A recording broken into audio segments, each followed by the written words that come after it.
Hello?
Japan, to Spain, to Australia, where else?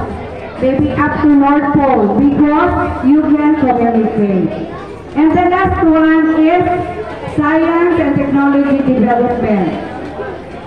All documented materials in English, in science and technology and in innovation are written in English.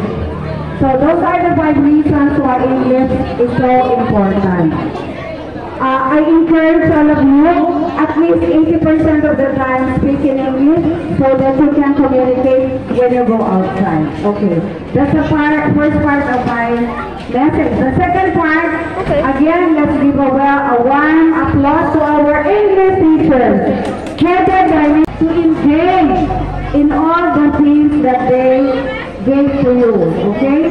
So it's not the winning, but it's the process of learning in the different contests that you join in.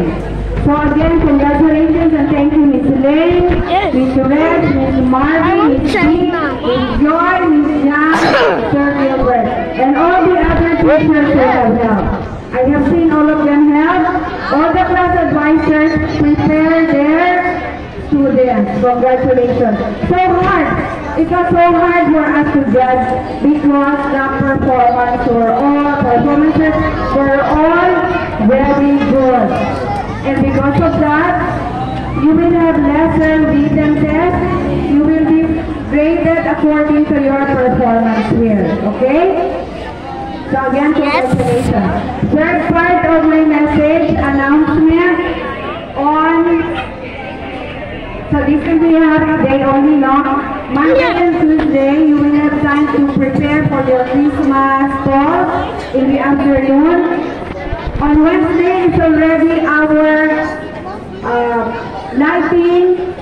First part will be at 3 o'clock will be the Christmas Carol competition for the elementary. And then at 4 o'clock, we will have our judging of the songs. Yeah, so you have your areas here, no? So, this area is supposed to be for grades 1 to 4, but we will reserve this for the parents, no? Hello. We will not include the parents there. And this area will also be the welcome, the reception area. This can be used by other maybe grade 6 or grade 5. Okay, then we have the lighting and judging of the stalls at 5 o'clock. And then we have a program until maybe 7 or 8 o'clock. Then after that, on the 14th, we have the outreach program sponsored by our PTA and our student council with the help of the faculty and staff. We will be going to one of the elementary schools in Bisigan. Okay? And what else?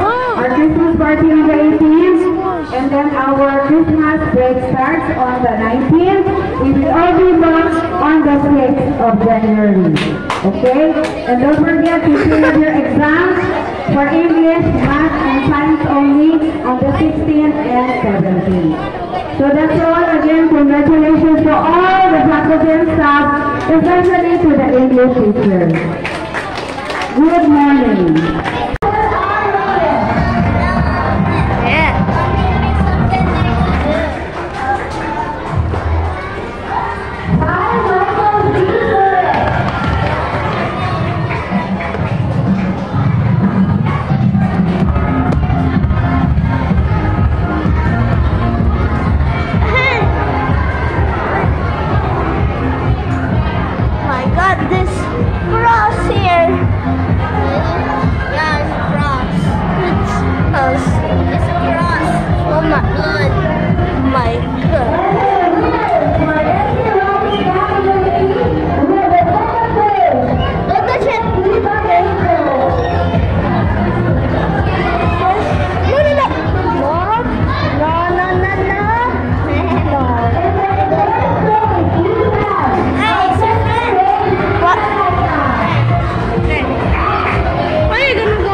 Oh.